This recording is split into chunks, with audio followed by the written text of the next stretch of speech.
Rotational dynamics के पहले revision lecture में हमने पैरेलल एक्सिस और परपेंडिकुलर एक्सिस थ्योरम डिस्कस करी थी। उसी कंटिन्यूएशन में ये क्वेश्चन है।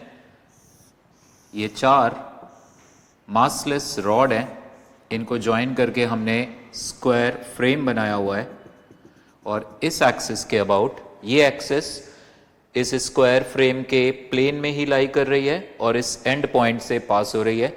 इन चारों रॉड्स का मास m है, लेंथ l। हमें इस एक्सिस के अबाउट इन चारों रॉड्स का मोमेंट ऑफ इनर्शिया ढूंढना है। सबसे पहले आप पैरेलल एक्सिस थ्योरम में लास्ट क्लास में भी मैंने आपको बताया कि IC plus MD square use करना है। तो इन दिस केस हम सबसे पहले इस एक्सिस के अबाउट, क्योंकि इन चारों रॉड्स का CUM यहाँ पर है, तो इस पर्टिकुलर एक्सिस के अबाउट हम इन चारों रॉड्स का मोमेंट ऑफ इनर्शिया ढूंढेंगे। इस रॉड के लिए मोमेंट ऑफ इनर्शिया, क्योंकि ये रॉड का मास m, लेंथ l और इस एक्सिस से ये 45 डिग्रीज पर है, तो इसका मोमेंट ऑफ इनर्शिया आएगा ml square by 3 sine square 45। ये कंसेप्ट भी हमने लास्ट क्लास में डिस्कस किया है, लास्ट लेक्चर में। सो ml square by 3 sine square 45, इसका भी। सो IC की वैल्यू इस केस में आ जाएगी 4 times ml square by 3 sine square 45 degrees. ये वैल्यू आई हमारे पास, साइन स्क्वायर 45 हो जाएगा हाफ, तो ये वैल्यू आएगी 2/3 ml स्क्वायर। एंड नाउ इसके और इसके बीच, दिस इज आई, हम पैरेलल एक्सिस थ्योरम यूज करेंगे। So we write I equals IC plus MD square. IC की वैल्यू ये रही 2/3 ml square, so this is 2/3 ml square plus ये डिस्टेंस इन दोनों के बीच, this distance, this is L, this angle is also 45 degrees, तो ये L cos 45 यानी L/√2 आएगा। M यहाँ पे जनरली स्टूडेंट से मिस्टेक होती है, M को आप M ही रख देते हो। M यहाँ पे उस पूरे सिस्टम का मास है जिसके लिए हम ये पैरेलल एक्सिस थ्योरम यूज कर रहे हैं। यहाँ पे इन चारों रॉड्स का टोटल मास है 4m, तो at this place we will write 4m और d की वैल्यू है L/√2 स्क्वायर। तो ये वैल्यू आ जाएगी 2/3 ml स्क्वायर प्लस ये वैल्यू आएगी L square by 2, this is 2 ml square, तो ये आ जाएगा 8/3 ml square. This is the final answer. एक और न्यूमेरिकल देखते हैं जहां पे we use perpendicular axis theorem.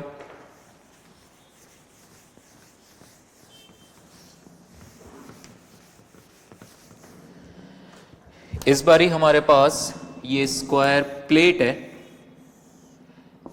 This square plate is there. इस स्क्वायर प्लेट का मास है m, एज लेंथ है a। इस पर्टिकुलर एक्सिस के about moment of inertia standard है, we know it is ma square by 12। Same way by symmetry इस axis के about भी हमें पता है इसका मोमेंट ऑफ इनर्शिया है ma square by 12। Now the question is, हमें मोमेंट ऑफ इनर्शिया बताना है about an axis which is passing like this at an angle theta from this axis, centre से पास हो रही है और स्क्वायर के प्लेन में ही लाई कर रही है ये एक्सिस। इसके अबाउट I की वैल्यू चाहिए। We can find it in this वे।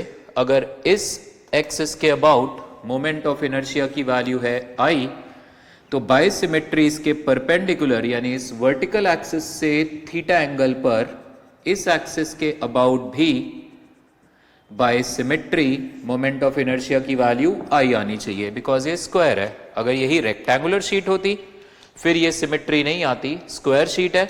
अब इस पूरे डायग्राम को 90 डिग्री रोटेट कर दो, ये वाली एक्सिस इस प्लेस पे आ जाएगी, तो ये I और ये I सेम होने चाहिए। Now ma square by 12, ma square by 12, तो बाय परपेंडिकुलर एक्सिस थ्योरम इस एक्सिस के अबाउट यानी स्क्वायर के परपेंडिकुलर इस एक्सिस के अबाउट मोमेंट ऑफ इनर्शिया चाहिए ma square by 12 plus ma square by 12, it should be ma square by 6।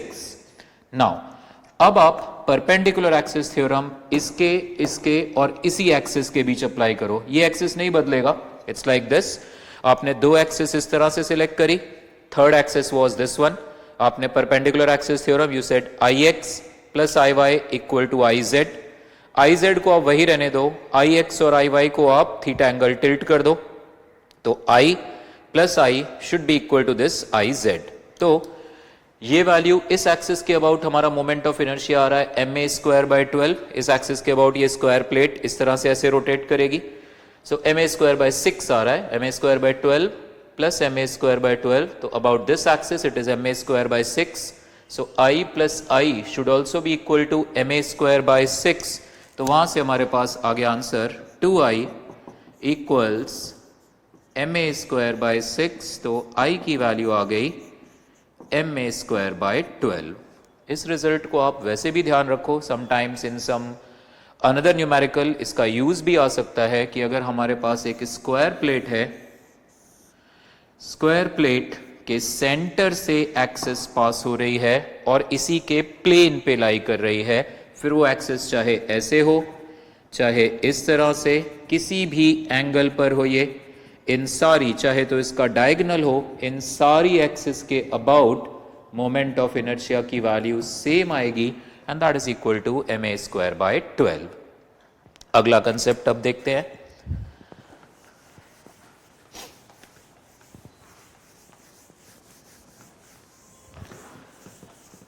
अगला concept है जब हम किसी गिवन सिस्टम में से थोड़ा बहुत मास रिमूव कर देते हैं, then how to find moment of inertia of the remaining system. So this example I am taking, ये डिस्क है, इस डिस्क का ओरिजिनल मास m था, रेडियस r, इस डिस्क में से इतना part of radius r by 2 हमने रिमूव किया, ये पार्ट बचा, ये वो एक्सिस है जिसके अबाउट हमें इस रिमेनिंग का मोमेंट ऑफ इनर्शिया चाहिए।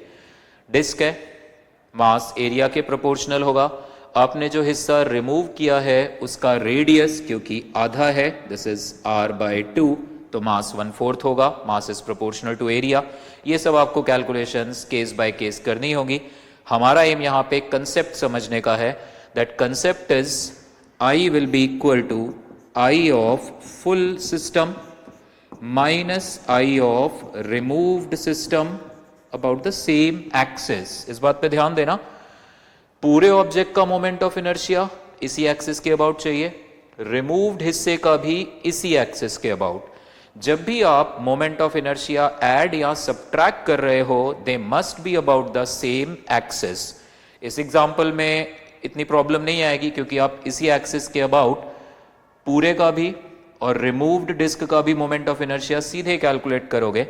एज्यूम ये होल नहीं था, फुल डिस्क के लिए ये डायमीटर है, स्टैंडर्ड मोमेंट ऑफ इनर्शिया का फॉर्मूला होता है डिस्क के लिए डायमीटर के अबाउट mr स्क्वायर बाय 4, तो ये तो आ गया mr square by 4 minus removed disc के लिए भी यही डायमीटर है, तो रिमूव्ड डिस्क के लिए भी एक्सप्रेशन सेम आएगा mr square by 4।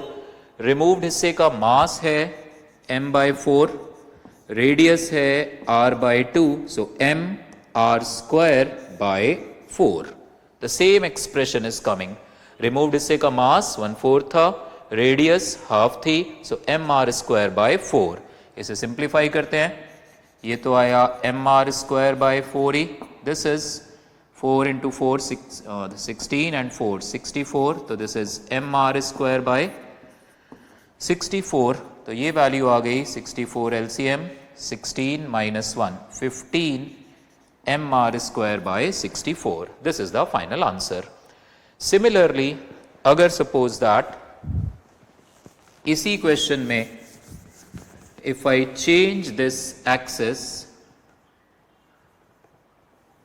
now for the same problem, so the same system, हमें इस axis के about, ये axis whole disk के center से पास हो रही थी और एक्सिस के इसके डिस्क के प्लेन के परपेंडिकुलर, इस एक्सिस के अबाउट अब मोमेंट ऑफ इनर्शिया चाहिए, तो again I use the same concept, I equals I of full object minus I of removed object, तो this can be full disc, अगर वो कैविटी नहीं थी, इस एक्सिस के about moment of inertia standard है ये axis mr square by 2 formula, so ये तो आ गया M R square by 2 minus ये हिस्सा जो हमने रिमूव किया है, इस रिमूव्ड हिस्से का मास है m बाय 4, रेडियस है इसका r बाय 2 और मोमेंट ऑफ इनर्शिया इस एक्सिस के अबाउट चाहिए। रिमूव्ड हिस्से के लिए ये एक्सिस एज से पास हो रही है, तो रिमूव्ड हिस्से का मोमेंट ऑफ इनर्शिया पहले खुद के सेंटर के about, it is half into उसका mass, half M R square, mass is m by 4, radius is r by 2, this is half M R square, parallel axis theorem, क्योंकि हमें removed हिस्से का moment of inertia इस axis के about चाहिए, तो half M R square plus M D square, तो plus M D square में m इसका mass that is m by 4, d की जगह ये डिस्टेंस यानी रिमूव्ड हिस्से का रेडियस यानी r बाय 2 आएगा, so this is r by 2 square. ये वैल्यू को सिंप्लीफाई करेंगे, this is M R square by 4 4 16 into 2 32 plus mr square by this 16, ये वैल्यू आ गई 32 LCM, 1 plus 2 3 mr square by 32, तो यहाँ पे माइनस 3 mr square by 32, ये वैल्यू आ जाएगी, this is 32, 16 minus 3 13 mr square by 32। So the basic idea जो है, द कंसेप्ट इज कि आप पूरे ऑब्जेक्ट का moment of inertia given axis के अबाउट ढूंढो, रिमूव्ड हिस्से का मोमेंट ऑफ इनर्शिया भी गिवन एक्सिस के अबाउट चाहिए। जनरली यहां पे भी मिस्टेक होती है, पूरे ऑब्जेक्ट का मोमेंट ऑफ इनर्शिया आप उसके सेंटर के अबाउट ढूंढ लेते हो, रिमूव्ड हिस्से का उसके सेंटर के अबाउट सबट्रैक्ट कर देते हो, रिमूव्ड हिस्से का अपने सेंटर के अबाउट मोमेंट ऑफ इनर्शिया पता करने के बाद पैरेलल एक्सिस थ्योरम से इसके अबाउट चाहिए, देन यू कैन सबट्रैक्ट। अब बस एक बात ध्यान रखो, मोमेंट ऑफ इनर्शिया जब भी ऐड या सबट्रैक्ट करो, एक बार ध्यान से चेक कर लो क्या वो सारे moment of inertia same axis के अबाउट है या नहीं। Next concept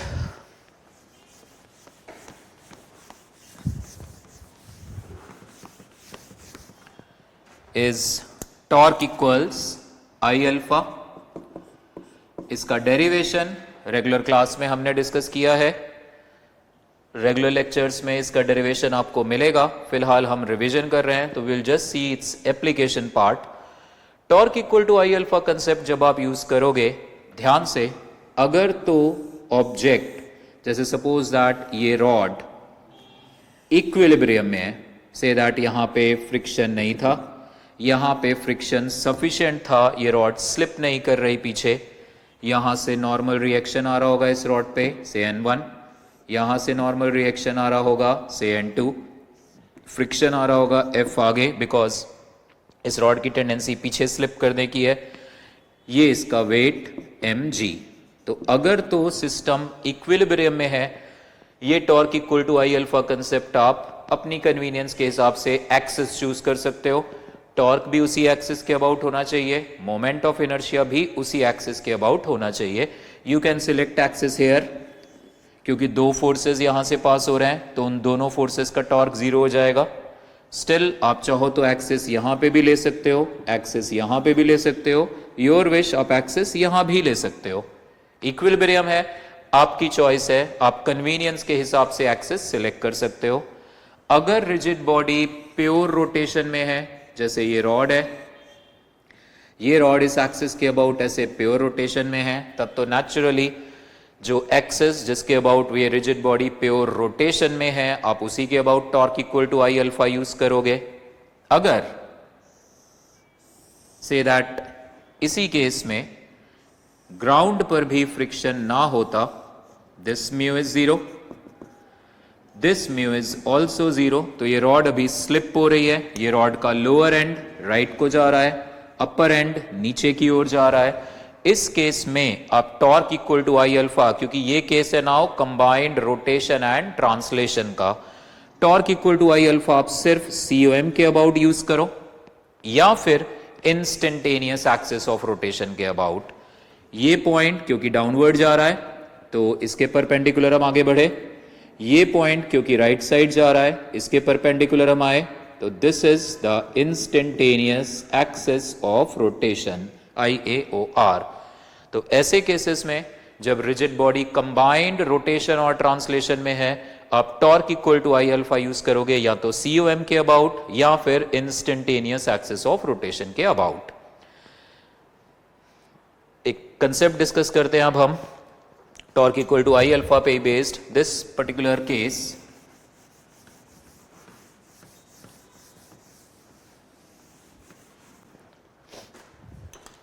this rod mass is m, length is l, horizontal position में है रॉड। यहां से हमने इस रॉड को इस हॉरिजॉन्टल पोजीशन से, it is free to rotate about this end, यहां से इस हॉरिजॉन्टल पोजीशन से वी हैव रिलीज्ड इट। तो जैसे ही यहां से रिलीज करेंगे ये रॉड प्योर रोटेशन में नीचे आएगी इस एक्सिस के अबाउट। हमारा क्वेश्चन है इस हॉरिजॉन्टल पोजीशन से हमने इसे जैसे ही रिलीज किया, इस हिंज से इस रॉड पर कितना फोर्स आ रहा है। नाउ क्योंकि ये रॉड प्योर रोटेशन में है, ये एक तो फोर्स आ रहा है mg, हिंज से कोई फोर्स आएगा, हिंज से जो फोर्स आएगा वो हॉरिजॉन्टल नहीं हो सकता। वजह, इस रॉड का सेंटर ऑफ मास पहले रेस्ट पर था, अब ये सेंटर ऑफ मास नीचे चलेगा। इसका मतलब सेंटर ऑफ मास का एक्सेलरेशन सिर्फ डाउनवर्ड डायरेक्शन में है। अगर हिंज से कोई हॉरिजॉन्टल फोर्स आता तो COM के पास just after this release horizontal velocity भी होती, बट जस्ट आफ्टर रिलीज ये तो वर्टिकल चला। इसका मतलब एक्सेलरेशन इस वक्त COM का वर्टिकल था, तो इसका मतलब इस रॉड पर सिर्फ वर्टिकल फोर्सेस थे। तो दिस इज अपवर्ड्स n, ये n हमें ढूंढना है। नाउ इस एक्सिस के अबाउट हम torque equal to I alpha use करेंगे। तो इस एक्सिस के अबाउट टॉर्क सिर्फ ये mg की वजह से आ रहा है।